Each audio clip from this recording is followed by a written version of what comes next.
Halo teman-teman semuanya, kembali lagi bersama saya Rizal Nutritionist. Kali ini kita masih membahas tema COVID-19, namun kali ini kita akan sharing dengan cara saya mencoba menjawab beberapa pertanyaan yang masuk.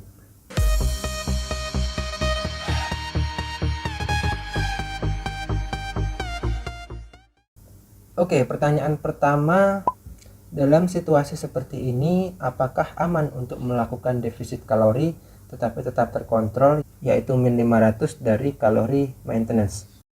Kalau kondisinya nggak darurat, sebaiknya ditunda dulu sampai situasi agak aman.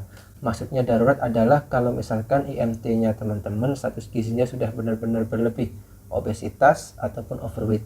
Karena ketika kondisi seperti itu, justru diet secara terkontrol sangat dianjurkan untuk mengurangi inflamasi atau tingkat keparahan ketika kita nanti misalkan terkena virus corona itu sendiri. Maksudnya terkontrol adalah defisitnya diatur, jangan sampai terlalu drastis. Apakah 500 itu drastis? Tergantung juga. Ketika kalori sebelumnya yang diasup adalah 1500, maka ketika dikurangi 500, maka itu sudah termasuk drastis. Maka saran saya adalah menggunakan patokan persentase, misalkan 20% dari kalori yang dikonsumsi saat ini, sehingga ketika itu 1500, maka defisitnya adalah sekitar 1200. Maka kondisi defisitnya adalah sekitar 1200. Itu pun masih terlalu mepet, maka benar-benar perlu diperhatikan bagaimana dietnya. Kemudian juga belum lagi asupan proteinnya harus cukup, kemudian juga konsumsi vitamin dan mineralnya juga harus cukup untuk menghindari kita kekurangan gizi, untuk menghindari kita kekurangan zat-zat gizi tertentu yang justru itu bisa melemahkan sistem imun kita. Oke, pertanyaan kedua, zat gizi makro bagaimanakah yang bagus untuk menjaga atau meningkatkan imun tubuh? Karena pernah baca jika saat low carb tubuh akan stres dan membuat imun turun.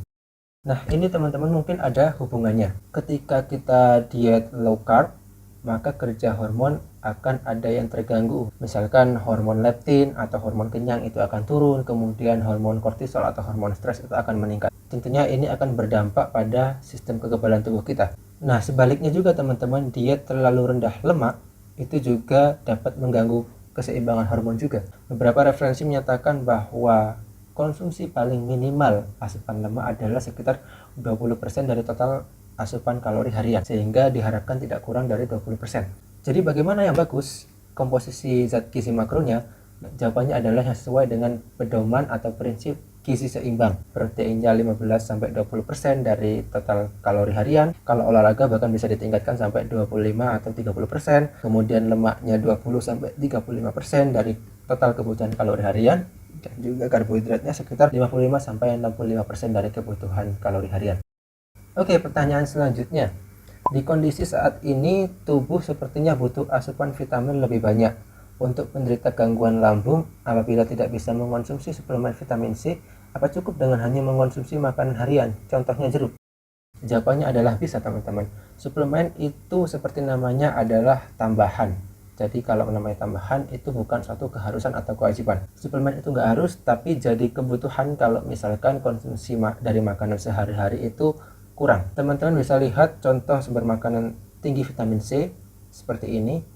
Jadi ketika teman-teman sudah konsumsi ini, sebenarnya sudah tidak perlu lagi konsumsi suplemen vitamin C. Misalkan jambu biji per 100 gram mengandung 189 mg vitamin C, yang itu dapat memenuhi bahkan 2 kali kebutuhan vitamin C kita.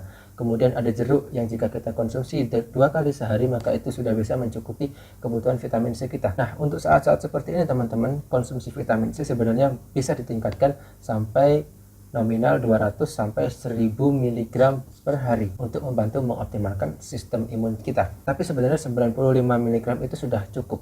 Bahkan ketika kita konsumsinya berlebihan di atas 2000 mg, referensi menyatakan bahwa ketika konsumsi itu di atas 2000 mg, maka itu bisa berdampak negatif pada tubuh kita, seperti misalkan menimbulkan gejala diare, mual, dan muntah. Pertanyaan selanjutnya, di masa pandemi COVID-19 ini, orang beramai-ramai membeli berbagai macam multivitamin hingga stok di pasar menjadi langka. Nah, seberapa pentingnya sih konsumsi multivitamin ini untuk meningkatkan daya tahan tubuh kita? Masih nyambung dengan pertanyaan sebelumnya, jadi ketika kita menerapkan pedoman gizi seimbang, makan sayur minimal 3-4 porsi per hari, kemudian buah 2-3 porsi per hari, konsumsi proteinnya cukup, konsumsi makanan zat gizi yang cukup, dan juga kita tidak mempunyai kondisi medis tertentu yang membuat kebutuhan akan zat gizi tertentu itu meningkat ataupun absorpsinya menurun sehingga harus ditingkatkan konsumsinya, maka sebenarnya konsumsi suplemen juga nggak apa-apa. Konsumsi suplemen hanyalah satu cara untuk memenuhi kebutuhan zat gizi kita. Ada lagi cara yang lainnya, misalkan fortifikasi, yaitu penambahan zat gizi tertentu di makanan kita. Misalkan seperti kita kenal garam itu sudah difortifikasi yodium, kemudian minyak goreng itu sudah difortifikasi atau ditambah vitamin A, kemudian juga mie instan sudah difortifikasi dengan vitamin B12, dan susu itu difortifikasi asam folat. Jadi sebenarnya selain suplementasi masih banyak cara lain untuk memenuhi kebutuhan zat gizi kita. Oke, jadi kesimpulannya suplementasi itu artinya tambahan, bukan suatu kewajiban. Tujuan kita yang utama adalah mencukupi kebutuhan zat gizi tertentu dalam tubuh kita. Suplementasi adalah salah satu caranya dari banyak cara. Pertanyaan selanjutnya, bagaimana cara menyiasati masyarakat dengan ekonomi menengah ke bawah untuk tetap dapat menerapkan pola makan yang sehat dan beraneka ragam, sedangkan daya beli dan kesadaran masyarakat sendiri itu kurang? Jawabannya adalah pola makan sehat itu nggak harus mahal.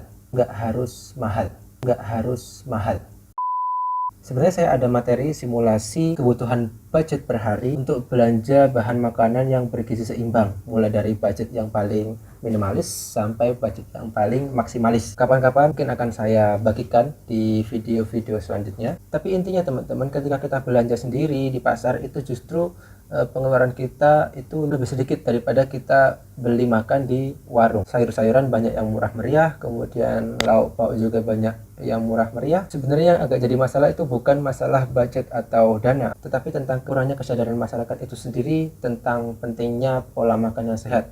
Itu yang perlu diselesaikan. Oke, sekian video tanya jawab kali ini, semoga bermanfaat. Jangan lupa subscribe channel Rizal Nutritionist, kemudian like dan share video ini jika dirasa bermanfaat. Jika ada pertanyaan, kritik, saran atau masukan, teman-teman bisa tuliskan di kolom komentar. Sampai jumpa di video selanjutnya.